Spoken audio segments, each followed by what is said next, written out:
Hello and welcome to the National Road Safety Partnership Program webinar, Ignorance is no excuse, illegal and rollover risks of import containers. My name is Jerome Carslake and I'm Director of the National Road Safety Partnership Program and its many activities. If you want to find out more about the program, check out our website or even better follow us on our newsletter. If you go to the next slide, please, Daniel, that'd be great. Check us out on social media or LinkedIn pages as well. Today's session is going to go for around 60 minutes. There's going to be lots of time for discussion throughout. We're going to be recording it as well, and it will be shared through on the NRSPP website. Next slide, please, Dan. It'll be provided out in a PDF, and you'll be able to watch it anytime as well afterwards if you have other sort of questions and components as we move forward. So we like to make our webinars as interactive as possible as well. So if you can go through, use our question box, throw any sort of comments or thoughts in there. You can also go through and add something into the chat as well. So our presenter today, as you can see, sitting in the corner here is Daniel Brain. G'day, Daniel, how are you? I'm great, thanks, Jerome. How are you? Going well, thank you, mate. I'm actually in Sydney enjoying it at the moment. So Daniel is the Senior Manager, HSE Grocery at Toll Group. And I guess between when we initially looked at setting this up, Dan, you've had a bit of a change in position. So you want to give us a bit of a bio of yourself? Yeah, sure, Jerome. Look, firstly, I just want to thank Monash and NRSPP for the opportunity to talk today and to speak about this topic, which is pretty close. I've been covering this for the last couple of years, and it's only becoming more relevant as time goes on. So, but yeah, I like you said, I've just taken on a new role at Toll as the HSE lead for our grocery business unit. Prior to that, I was the load restraint specialist for around 3 years, I think, for Toll Group. A little bit of my background. I've been in transport for around 16 years, and I think, like a lot of people, I just fell into transport. I was after a bit of a career change, didn't know what I wanted to do, had a bit of a loose end, and I thought I'll give transport a crack. So, and look, instantly fell in love with the, fast-paced, 24-hour nature of the industry, and all the big gear that we operate as well around the country. Really piqued my interest. So, and it was very early on in my transport career, I developed a keen passion for safety. And that was unfortunately on the back of a couple of incidents that I witnessed, some pretty serious incidents. So been with Toll for 13 years, joined Toll as a truck driver, was given some amazing opportunities at Toll, and really allowed me to develop that interest that I have in safety, and particularly around road transport safety. So I came off the road after a few years at Toll, and for the last sort of 7-8 years, I've filled various health and safety roles. So, really interesting time. And like I said, Toll's provided me a bunch of amazing opportunities to get me here. So, I guess on that, Dan, as well, I guess having that background of actually being a driver at the coalface, you can really relate well with your drivers when you're out there. So when you see these sort of things that we're going to go through in today's webinar, I guess you're able to have that unique experience where, well, if I was driving, if I was in that situation, I'd be sort of concerned and I shouldn't be in that situation. Yeah, spot on. And I really do look at it through the lens of, if, this safety intervention that we're doing or whatever safety system we're implementing, how is that going to affect the safety outcome with the person who needs it, which is often, the driver behind the wheel is the person that ultimately affects those safety outcomes. So yeah, I think it has given me the ability to think a little bit more sort of pragmatically around how we implement our processes and interventions. So so a little bit of background about today and today's topic. So well, at Toll, we first started to look at this issue in 2019, and sort of had a bit of a hunch that the prevalence of container-laden heavy vehicle rollover was increasing. So we wanted to investigate that. So that was our initial sort of line of investigation, which we found that the prevalence was there. There was definitely an issue for us to look into, and there was some data that even showed that the prevalence was increasing. So then we looked at what's causing the risk. What are the risks that are causing these container-laden heavy vehicles to roll over, and then ultimately, how do we control those risks? That led us to find that the ability for toll or a road transport operator to control or manage this risk is largely removed due to the nature of the task. So today's presentation will sort of take you through that process, and that's going to be what we're based on. It's the information that we found during that investigation. And that, look, our work culminated in Toll developing a guide managing rollover risk of container-laden heavy vehicles, which we released to industry, to Toll customers, and to the broader industry as well. We thought it was really important, given that the ability to control this risk falls outside the road transport operator largely. So we wanted to share that info to the broader industry.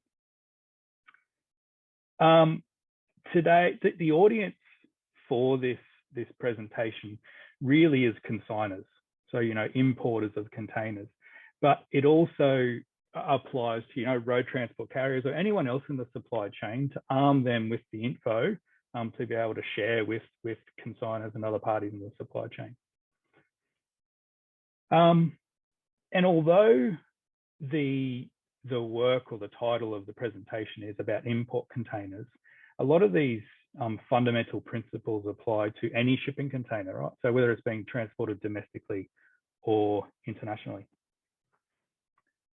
So let's kick off. First couple of slides, I just want to paint a bit of a picture, why we're here and what the outcomes can be. So this incident that occurred in 2012 happened in Liverpool, New South Wales. So this semi-trailer combination had picked up a container from the port and was transporting it, final mile delivery to the receiving customer, or the consignor in this case.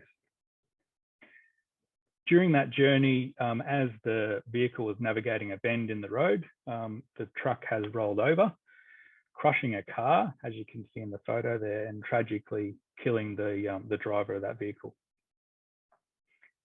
So what the investigation found was that the building materials that were loaded and packed inside this container were not sufficiently restrained, and they were allowed to move inside the container. So that, coupled with the fact that the building materials were loaded quite high, the container had a high center of gravity, those two things have caused the vehicle to roll over.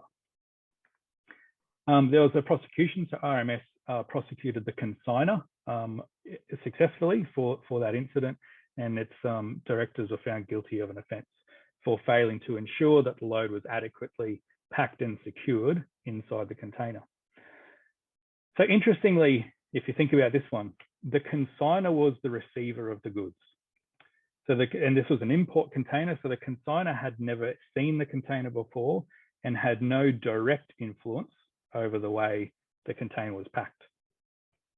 In this instance, the judge made remarks around, the expectation would be that the consignor played an active role in ensuring that the goods were packed sort of sufficiently in the container to prevent this risk from occurring.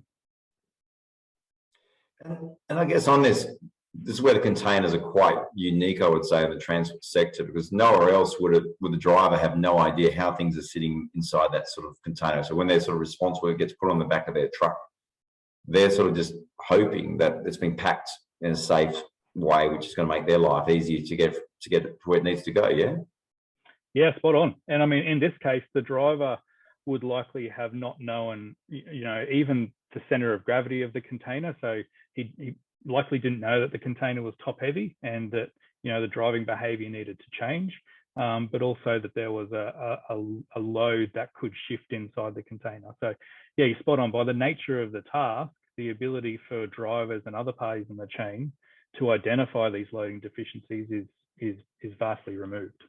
Yeah. So it can be legally safe en masse, but then not inside, yeah?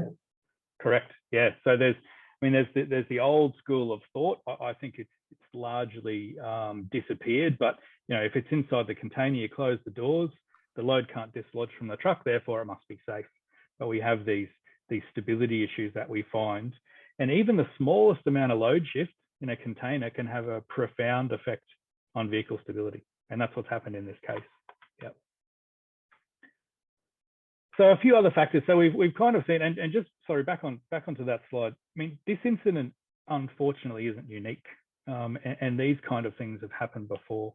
The level of investigation required to identify these loading deficiencies is quite high, and that level of investigation is usually only afforded when there's a fatal incident. So I think a lot of these loading deficiencies or rollovers caused by these things go largely sort of unmeasured. There's actually one before the courts at the moment where a heavy vehicle was rolled over onto a pedestrian crossing. No one was injured. However, there's a prosecution under the new Heavy Vehicle National Law Amendment Act 26C, and that's, like I said, before the courts at the moment. That prosecution is similar to this, where the consigner and its directors are being prosecuted and not the road transport operator. So a few more sort of facts around prevalence. We're really sort of we've just seen the risk and what can happen. So what's the prevalence here? Container imports in a report, Waterline, released by BIDA, forecast between 2019 and 2029, container imports would double. So that forecast has been shown to be slightly off, and it's looking like it's a couple of years out. There's a lot of factors at play here, obviously COVID and financial instability, global markets. However, we're looking, it's relatively on track, might be 2032 or something like that, where we see that doubling in volume. But that's a really big increase and a step up in volumes. 80% of containers are transported to and from Australian ports by road. It's a little bit high, about 83%, with the remaining containers transported to and from ports using the rail network. And something over the last sort of 18 months that is really compounding this risk is the cost of shipping. And we're seeing in some shipping lanes, costs trebling, and even 4 times the cost it was a couple of years ago. And I'll leave that as a bit of a cliffhanger, and I'll later on in the presentation I'll delve into that a little bit more. Add some suspense here. And one thing that we found, we used NTI, which is Australia's largest truck insurer. We used their data to look at again the prevalence data, and we found that a container-laden heavy vehicle that's involved in a major accident is 23% more likely to roll over compared to other freight types. Now, there is a couple of freight types that are more likely to roll, really high center of gravity loads like log trucks, for example, but definitely containers as the load type were very highly represented, particularly compared to what we would class as general freight. And that comes down to these risks we're going to look at, and these issues around loading, center of gravity, and things like that.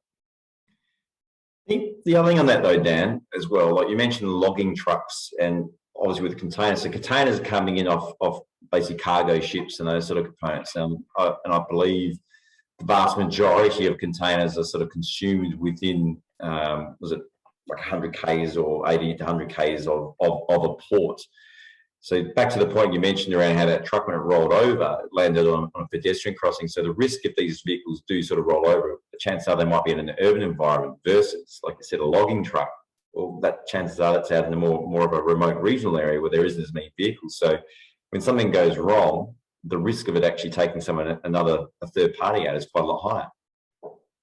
That's a really good point, Jerome. Yeah, those last miles do travel through urban areas. I mean, look at the Port of Melbourne. It's right next to the city there, and that's the case around the country with most ports. And legacy design issues around port precincts, where they're located, and road networks, leading to and from those port precincts mean that a lot of these vehicles are traveling through urban residential sort of roadways.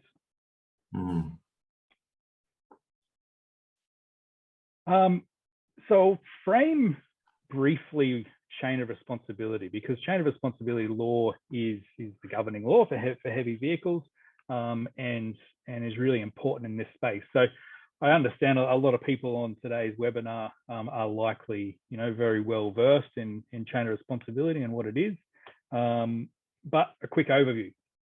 So the fundamental principle behind chain of responsibility law is that it identifies that what happens on the road isn't necessarily always the fault of the driver, or the driver isn't always responsible for on-road incidents, and that off-road parties in the supply chain can influence those on-road outcomes. And that can be for things like loading, scheduling, and that sort of thing. Chain of responsibility law has been around in Australia for decades, and has recently evolved quite a lot. 2018, the Heavy Vehicle National Law Amendment Act was introduced, and it introduced a primary safety duty. So what we're seeing with COR laws in Australia is moving away from a prescriptive law and more towards a risk-based law. So primary safety duty was introduced, which largely aligns heavy vehicle law with workplace health and safety law. What that primary safety duty requires of us, it requires us to have an in-depth and even a forensic level of understanding of what the risks are relating to our road transport activities, and it requires us to implement controls to manage those risks effectively. So risk-based model, and requires us to really ask the questions. What risk am I introducing here? And that primary safety duty is applicable to all parties in the supply chain. It's a really important piece. I still find a lot of parties in the supply chain don't necessarily grasp that, hey, this applies to you. If you are carrying out these activities, the primary safety duty applies. Importantly, with this topic around import containers, Australian laws have no effect outside Australian jurisdiction. So the parties overseas that are packing or loading containers, the Australian COR or Heavy Vehicle National Law doesn't apply to those parties or has no effect. It'd be remiss of me not to really briefly cover penalties. So the penalties in 2018 were substantially increased, and like the slide says there, they are now sort of broadly aligned with WHS law. And they are up to and including, for individuals, a $300,000 fine and custodial sentencing now, so up to 5 years, or for the same category 1 breach, the highest level of breach, up to $3 million fine for an organisation. So quite substantial penalties.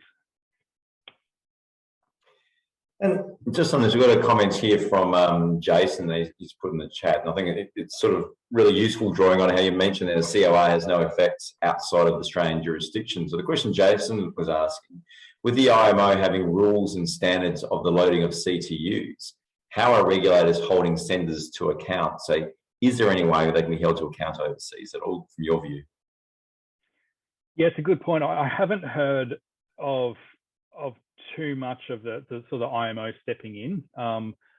From my experience, random container inspections to look for things like inadequate load restraint are very rare. And when they do happen, I haven't heard of penalties being enforced significantly. But it's a really good point because there is standards required for container packing.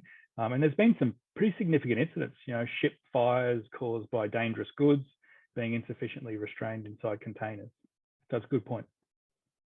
Do you think they might, like with certain, if you've got a recidivist exporter who's packing containers with items, do any of them get black banned, or like shipping won't allow for them, or transporters or ports won't allow them? Does that ever happen at all?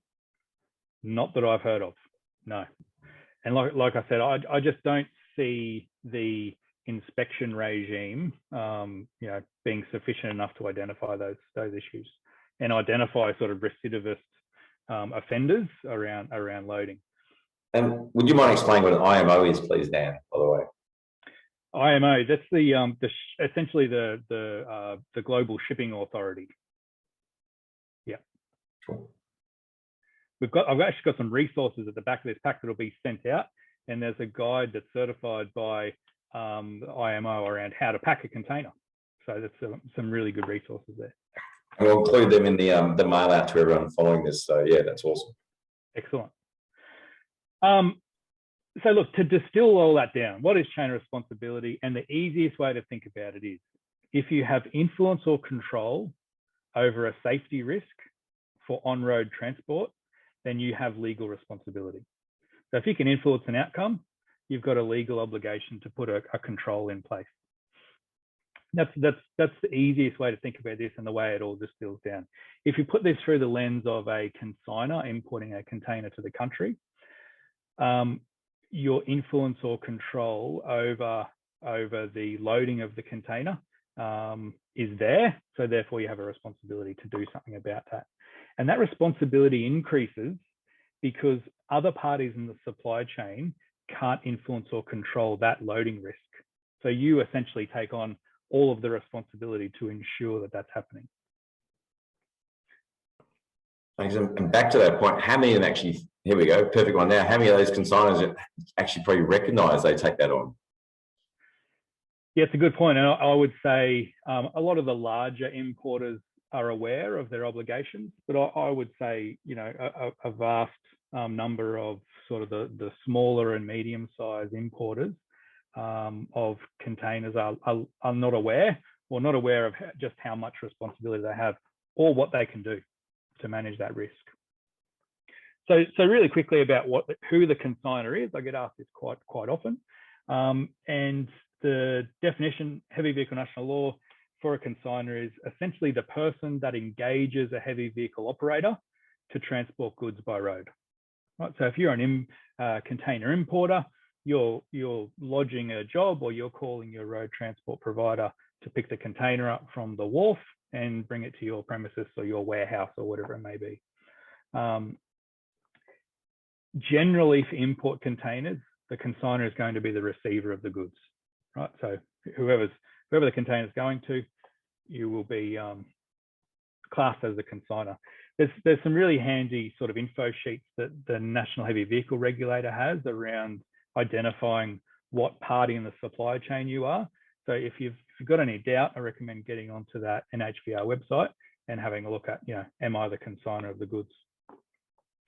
And final point on this slide, there's some prescriptive requirements and some special obligations for consignors around container weight declarations and providing information to the supply chain. But there's also those obligations under the primary safety duty, which aren't prescriptive. And these are the ones that we're talking about, where, you know, asking yourself the question, what are the risks involved in my road transport activities, and what should I be doing here? And obviously today we're talking about the rollover risk, and particularly around how loads are loaded and packed inside containers. So what's the difference? And Jerome, you touched on a few of the fundamental or key differences with containerized freight earlier. So obviously import containers are loaded and packed outside Australia. There's a few issues here.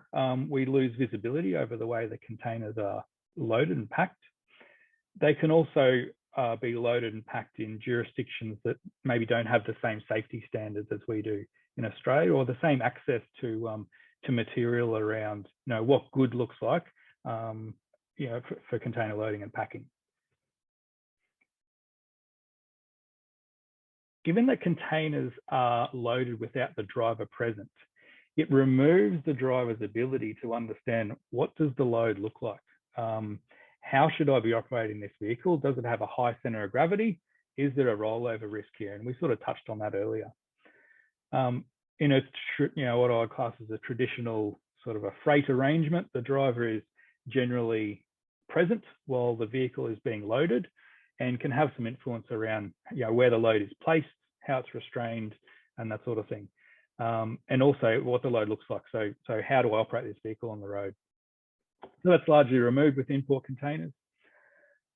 And the third one, which is massive, is that you just can't inspect a container effectively until it's unloaded.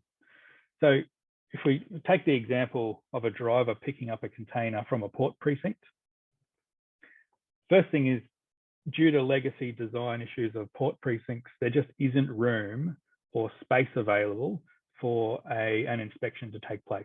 There is a couple of ports around the country where there's some facilities for it to occur, but generally just a sort of a gravel patch somewhere for a driver to pull over.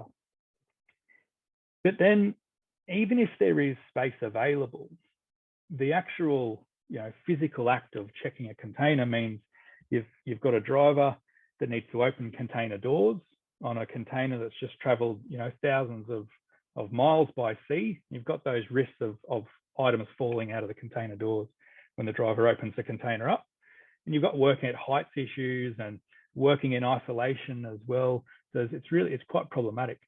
Even if you do solve all of those risks, what are you actually going to see when you open the container doors?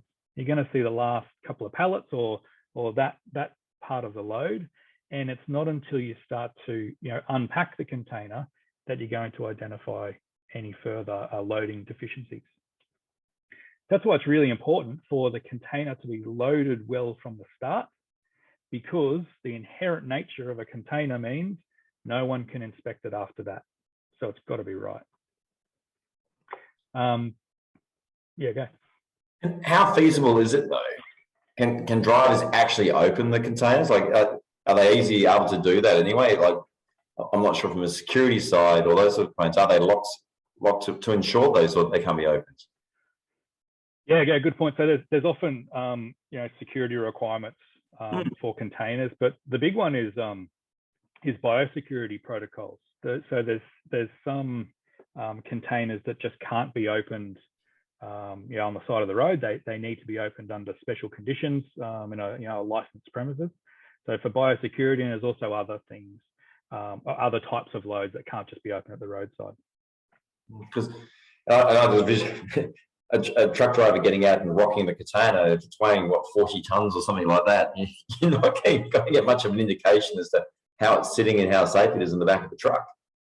Yeah, spot on. And the only indication that a driver could possibly get is that he feels some stability or instability or feels the container moving, but that's going to require that we're already at the point of near rollover. We're already traveling down the road, and we really need to catch it before that point. And I just I hark back to that point. If you've got influence or control over the risk, then you have the responsibility. And we've painted the picture here that really the only party in the supply chain that can influence how the container's packed is the consigner. So we've got a bit of a pause here, Jerome, for some questions if there's any in the chat. Oh no, I've been peppering you as you've been going along with, and I think we haven't got any questions through at the moment. But from your sort of point of view, what would be when you reflect on it as a driver? Is there any advice you could give to a driver when the container goes on that they can sort of look? Obviously, you mentioned how it sits, but are there any signals at all? Like if it sits on the truck, do you feel it in different axles or different sort of weights as it goes on? Or is it just really a Hail Mary and you hope it's all good? There's not much you can do. So you can see if container loading equipment is sort of listing to one side, which would identify you've got an unbalanced load. But apart from that, our modern trucks do have onboard load cells. So in the cab of the vehicle, the driver can see what those axle groups weigh, and again might be able to identify some unbalanced loading. But yeah, it's really you're really just putting your face in the loading. Yeah, I'm not a fan of it. I'm not that sort of fan when you're sitting there going, you're hoping for the best that someone else has done the right thing by you. Faith isn't a very robust risk control, Jerome.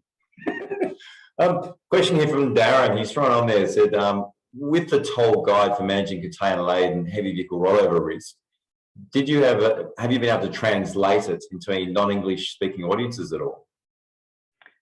Yeah, good question. So we're going through that process at the moment. We're not translating that specific guide. We've got some internal load restraint guidance for containers that goes in depth into it's, I think, 8 pages. So we're currently going through that process of translating that into a few local languages for the countries that we operate in. Yeah, it's a really good call out though, because the loading is occurring in countries that may not speak English, so you need to have that can translate into those languages. Yeah.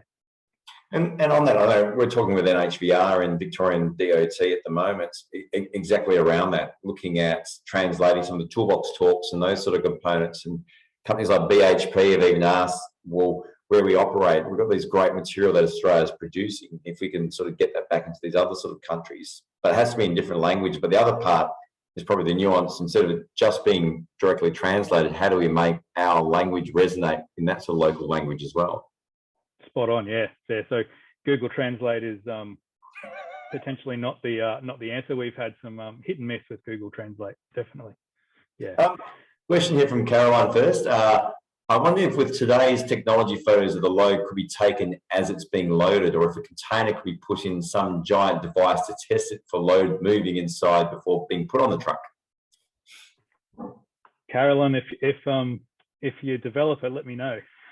But look, and there is X-ray equipment that does get used, but it's expensive. It's more used for quarantine and customs purposes. But that sort of technology would be great. Limited in its effect, though. Yeah, but look, it's a great idea, and I wish there was a solution like that we could use. Jason sort of agreed with him, put the same thing up there. And just another question from Jason says, do you have public weighbridges at ports to determine load distribution? Wouldn't that be a useful directive export to reduce the impact of rollover events? Yes. So there is definitely weighbridges at most port precincts, if not all. But look, that's only going to give you an idea of unbalanced loading sort of longitudinally, front to back along the vehicle. And that's actually the lowest risk. And we're going to see that in some slides coming up. Perfect segue to move on, mate. But great ideas. I love to hear them. That's excellent. So there's three main risks here with the loads inside shipping containers. And I'm going to go through each of those risks, and each slide is one of those risks, and then some controls that you can implement. So the first one is inadequate load restraint. And this is pretty easy to get your head around. Sort of makes sense, right? That a load inside a container that is able to move horizontally as it shifts and slides along the container or across the container, it's going to affect the handling and the stability of that vehicle. And you can see in the graphic there, as that load is shifting to the right-hand side, it's going to exert that energy onto the container wall, which is going to make that vehicle more susceptible to rollover. The controls here are pretty straightforward, and it's about packing out all horizontal gaps in the container. The biggest risk here, and we're talking about horizontal gaps, so front to back and laterally side to side, but the biggest risk is those lateral gaps, because that's what's going to cause the rollover. So things like pallets, dunnage bags are really good to use. Internal restraints as a last resort. Containers aren't, or GP containers generally aren't set up very well for lashings to be applied, but there is some good products on the market that you can utilize. But just ensuring that equipment that you use is suitable, particularly dunnage bags. So if you're using dunnage bags, they've got to be rated to take the load, because we have seen dunnage bags burst under those sort of cornering forces. That's the first one, inadequate load restraint. The second risk is unbalanced loading. So that's longitudinally and laterally. Again, it's this lateral or sideways instability or unbalanced loading that's really going to affect vehicle dynamics and vehicle stability. The diagram on the right will still affect the vehicle handling and vehicle stability, just not as much as the diagram on the left. However, container handling equipment is quite susceptible to unbalanced loading along the container. So like this one on the right here. So look, pretty straightforward, and the diagrams do make it look easy. In the real world, it's not as easy as this, but the control here is to make sure that the freight or the load is evenly distributed across and along the container. One challenge here is, and it may sound silly, but one challenge is knowing the weight of the individual items in the load. Often you've got a load, you know what the gross weight is, it just gets loaded into the container by a loader at random, and there's differing weights of the items. So having a bit of an idea what the weight of the load is and balancing it out. The third risk here, and this is probably the highest risk. This is the one that we really need to be mindful of compared to the other two, is high center of gravity loading. So again, the diagrams make it look simple, right? And it's not just about loading heavy stuff low in the container. But firstly, what's the risk? What's this high center of gravity thing? So center of gravity is essentially it's a theoretical point, a balancing point, if you will, of the load. So obviously, the higher the load is located in the container, the higher that center of gravity is going to be, and the more unstable the vehicle is going to be as it navigates corners and bends and roundabouts. This can also, doesn't necessarily need to be like the diagram suggests, differences in weight, heavy and light. It can also be just simply heavy product or relatively heavy product loaded up high in the container, even if it's evenly distributed. So some controls here are loading heavier items at the base of the container. So heavy items down low, and you're going to significantly reduce that rollover risk.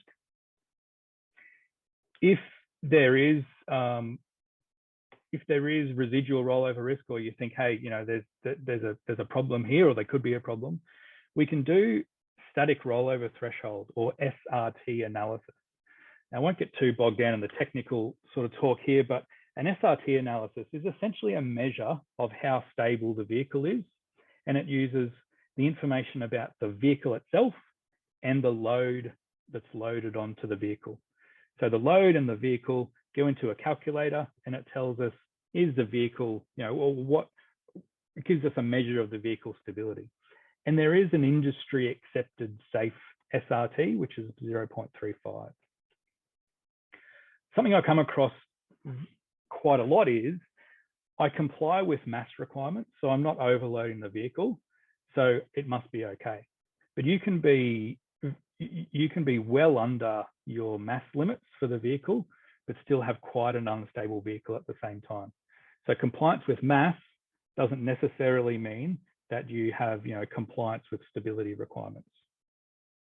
And to that point, like with that top diagram, like we've got the heavy on top of the light. The moment it's up high, just the leverage straight away. You've got a big vehicle, and it's just obviously with a fulcrum, you're grabbing something, you always grab it from the end, so you can just sort of see how it's going to amplify as the truck moves around a corner. Right.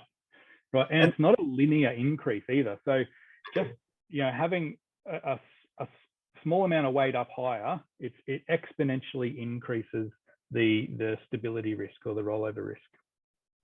And you mentioned earlier around how vehicle type comes into play as well. Is there a big variety in the sort of vehicles that move around containers as well? And what would be sort of, I guess, the ideal, safest and most efficient sort of truck for moving around containers?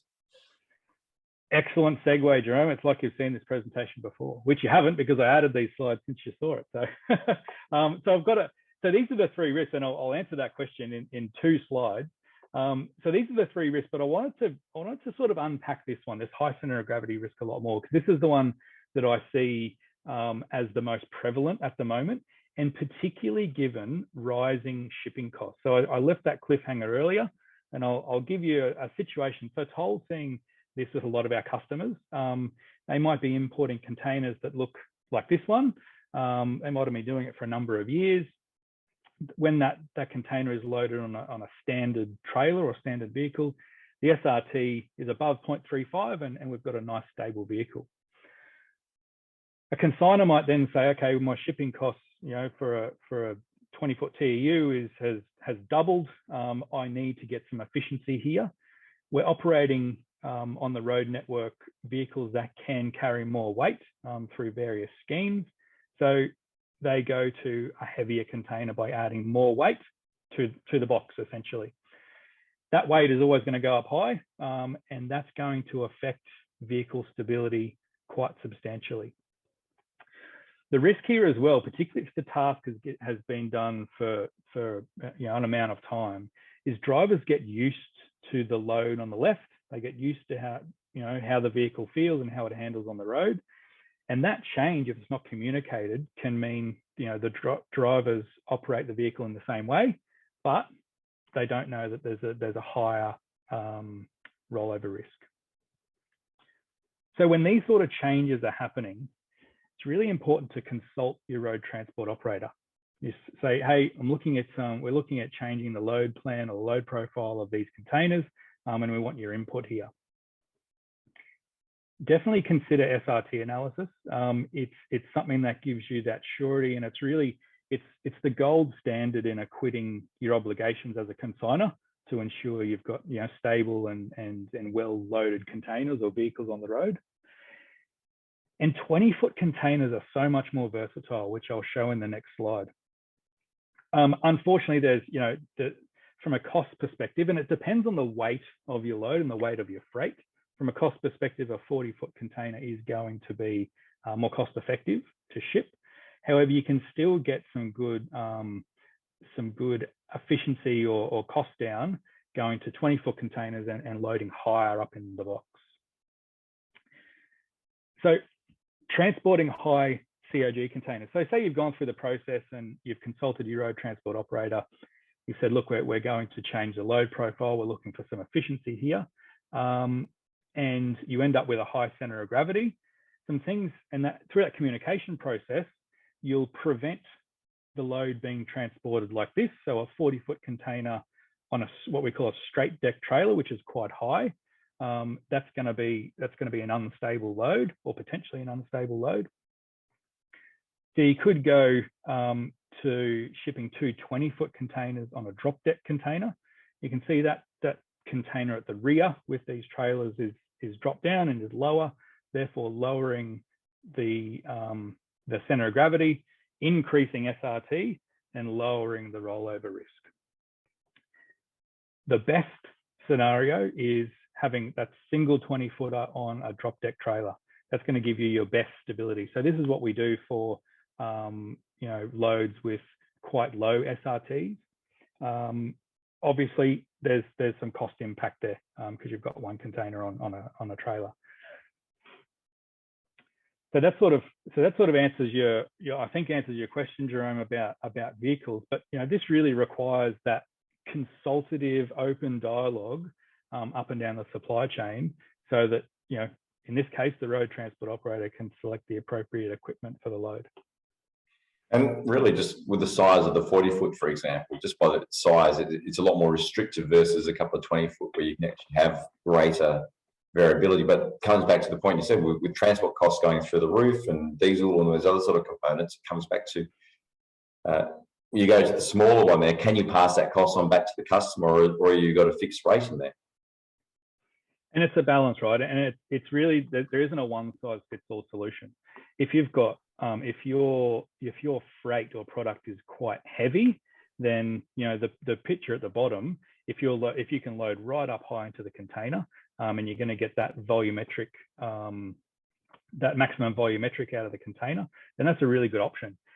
If you've got sort of lighter freight, that's going to be a little bit cost prohibitive. So you need to explore, or you might want to explore some other options. Yeah. Mm. So just getting into the last couple of slides and just sort of wrapping up. So what can consignors do to manage the risk? We've seen what the risk is. We've seen some of the hazards and some of the things that can lead to rollover. Probably the best one here is to develop a load plan that's specific to your freight, for your loader to use. So these don't need to be complex. They don't need to be, an engineered guide, although in some cases they would be best to be run through an engineering consultant. As long as they're evidence-based, that's my biggest call out here. And I'm going to provide some sources of or some guidance that can inform these load plans when you're developing them. So as long as the load plan is evidence-based, doesn't need to be fancy, doesn't need to be 100 pages long, doesn't need to have CAD drawings in it. It can be a few sketches and some dot points about how that load needs to be positioned and restrained inside the container. We mentioned earlier, local languages are imperative as well. Verifying the load plan before the container is sealed. So say you've provided your load plan to your overseas supplier, you might then ask, can you send me photos of the load before you seal the container up, and then I'll authorize it to be shipped. We sort of touched on this last slide. Really good, clear communication up and down the supply chain is really critical. The one potential flaw with chain of responsibility and any shared responsibility is a lack of communication. You thought I was doing it and I thought you were doing it, and the thing doesn't get done. So clear communication is really critical. Supporting drivers. So if drivers have safety concerns, supporting them, refusing to travel or refusing to collect containers in this case that they believe may represent a safety risk on road, and investigating those and getting some good controls in place after that, which leads into that acting on identified non-conformances. I mentioned earlier, the only time that you can realistically identify load deficiencies in a container is when the load is being unloaded. So it's important that while it's being unloaded, you can then go back and verify that the load was in fact loaded to your load plan. And if you identify non-conformance, following that through with your supplier. And the last one here is just being prepared to walk away. So if a certain operator or a supplier or a contractor just can't comply with your load plan or can't load containers safely due to their inability to, or they may not want to, or there's a systemic problem, we need to be prepared. And it's our legal obligation to walk away from those risks. So just last slide here. I won't go through each one of these, but these are some resources that will be sent out after the session today. Being split up into two categories, so chain of responsibility and then container loading and load restraint. Under the COR info, we've got a couple of toll guides that we'll share. We've got the master code, which is a really good resource to go to and can essentially be a bit of a self-assessment of if you're meeting your obligations under the law. As far as container loading and load restraint, we've got our guide that I've mentioned, Managing Container-Laden Heavy Vehicle Rollover Risk. There's a load restraint guide, 2018, has some really good advice on how to load containers. And then the one we mentioned earlier, the CTU code, which is a really in-depth document, a few hundred pages of how to load different freight types in containers. So right on time, Jerome. It's smashing it. Interested to take questions. And I'll sit there. You have sort of answered this one, but I guess Caroline sort of asked a question in there, which goes back to the point you mentioned earlier around that loading plan. And as you said, it can be on the back of a paper and it shows people really think about it. So Caroline sort of gone a step further and going, when clothing companies make clothes, they have computers to organise and lay out pattern pieces to reduce fabric wastage. Do consignors use computers to design how they are going to load all things to fit best and safely into a truck? Excellent question, Caroline. So we've actually developed an internal calculator at Toll that allows us to plug the different parts of the load in, select whatever container that we're using, and it gives us an indication of rollover risk. It's not perfect because rollover risk is the vehicle and the load, or the vehicle and the container. And this is only really assessing the container, but it allows us to sort of shuffle the load around inside the container to get the best outcome. So yeah, really good call out. The stability calculations beyond that, to do the SRT, which is the ultimate test of stability, I guess, or the stability score, does require information about the vehicle. That's quite problematic for consignors because obviously a consignor doesn't know what vehicle the road transport operator is going to use. But yeah, I have seen some larger importers use some pretty simple Excel spreadsheets to give some data output around mass, gross and load weight, but also how that center of gravity is going to sit inside the container. And that point you made earlier, I guess, around how the loads are probably being far more optimized now to ensure there's less air and there's more revenue generating income inside those containers. From your view, has that sort of caught out, I guess, the industry and drivers quite a bit, just seeing how the loads and mass containers have changed recently? Yeah, look, I think it has. We've seen a lot of our customers come to us and say, hey, we want to go through a process. We want to review our loading. We want to get more inside the container, which is great to see. It's the ones we don't know about, obviously, that are the real problem or the concern. Anecdotally, haven't necessarily seen an increase in container laden vehicle rollovers, but we might be waiting a little bit to get the specific data on that to do that analysis. But anecdotally, we're not seeing it. Right. So another one from Jason. In packing declarations, would the shipper indicate total freight cube? This would help determine high cube outloads along with declared weight. Yeah, good point. So that is very helpful to a road transport operator, even to a driver, if it's if it can be presented in such a way that not only the cubic and the mass of the load, but actually a bit of a diagram around where that mass is loaded in the container. If it's a uniformly distributed mass and uniformly distributed load, then it makes sense. But if items in the load are different masses, then a bit of a diagram or a load plan or load layout would be really beneficial. I think, and that goes back to the earlier question around language, sort of commands. I guess that would go back to if it's loaded in another country where there's Australian standards, other ones aren't quite as strong, but probably making the case to those packing it on how they might be able to make the life easier for the truck driver at this end. Yeah, definitely. Yeah, yep, spot on. Lucas asks, are there any specific countries you are seeing as a high risk not loading to Australian standards that you're willing to talk about as well? Look, there's nothing that stands out. And even if it did, you would need to put that down to, a frequency rate, I guess. You'd need to understand how many containers are coming from that country to really understand if it is an issue. Look, we import, the lion's share of containers from China. The last few that we've looked at have come out of China, but I don't think that's representative of anything. I just think it shows that, the vast majority is coming out of that country.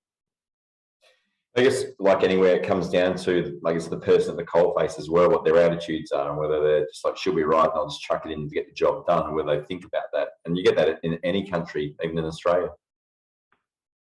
Yeah, spot on. Yeah, I mean, we see this issue. It's not just in import containers. It's also containers traveling, domestically interstate. And just another one, I guess, just for the layperson, we'd just like to dive into SRT a little bit more, just to really touch on what you mean and by that sort of elements. Sure. So it's not as complex as it's not as complex as it sounds, but it is effectively looking at the load in the container. That's the easy part, right? So let's say you have a uniformly loaded container. The center of gravity is going to be right in the middle of that container. So it takes that, and then it looks at the vehicle type. So there's a few things around the vehicle that are assessed. One is the suspension type. The different suspensions are more susceptible to rollover. Later model air suspension with roll stability will do a lot to actually prevent that sway and that rollover occurring. So suspension, things like wheels and tire types, also the center of gravity of the trailer, and probably most importantly is the height of the loading deck. So the higher the container sits on the trailer, obviously the higher that center of gravity is going to be. And we're running some really, really low line trailers at the moment that, they're sort of between 1 and 1.1 meters from the road to the loading deck. Whereas, back in the day, 10, 15 years ago, you're talking 1.4 meters. So, really, really, really high sort of center of gravity and loading deck. But so that's the two things that get analysed. Generally, you will need an engineering consultant to do that work. Some transport operators do have in-house capacity. Toll does have in-house capacity to do those SRT analysis. But yeah, sometimes you may want to go externally to a consultant. Also, I think that's a great one to close out on the explain. So if there's one thing, I guess one message you'd sort of like to throw out at the end of, as we've gone through this, and you could sort of put out there, what would you like to leave us with? So for consignors, it would be around load plans. Definitely, look at your current loads, identify where you believe there would be, or what's the highest center of gravity containers that you're importing, and start to get some evidence-based load plans behind that. That's fantastic, Dan. Well, mate, thank you so much. I knew, and just for those who know where this sort of came from, Daniel presented this paper virtually at the Australasian Road Safety Conference that was supposedly in person in Melbourne, and Dan received, I guess, the award for the best paper with implications for workplace road safety. And I think after hearing him go through and do his presentation from that, you can certainly see why he was chosen as the winner for last year. So thank you so much for taking your time and just sharing the practical side for why this matters so much, mate. Thank you, Jerome, and thanks to everyone that joined today's webinar. No worries at all. So I'll close it out now. And as mentioned, it will be sent out by email, a link to it all. And you can log on, follow us there as mentioned earlier. So Dan, thank you. Thank you to our audience. And yeah, keep safe on the roads. Thanks, guys.